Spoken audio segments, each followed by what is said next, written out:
How to create a Weverse account. Hey everyone, welcome to our channel. In this video, we will learn how we can create a Weverse account. So without any further ado and delay, let's get started with today's video. Creating a Weverse account is a fairly simple task. You could use a Weverse app or you can go to their website weverse.io.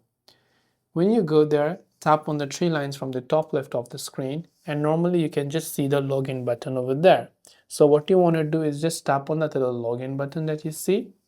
And when you tap on that login button, you can choose to continue with email, Apple, Google, or X account. So if you select continue with email, you could log in. But if you don't have an account, now you'll find this option called sign up instead.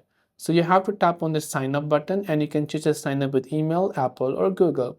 So for easy convenience, you can select a Google or Apple ID, but if you don't want it to be dependent on this and you want it to be independent, select email. Just choose the email address you want to use and choose a password. Make sure to see the password requirements here and confirm the password again. Choose a username, and username will be unique to each account, so you cannot use a username.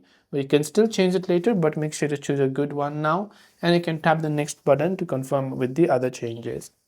And this way you can create a Weverse account. I hope this video helped you out. If you have got any further questions, do feel free to leave them down below. As always, thanks for watching and see you in the next video.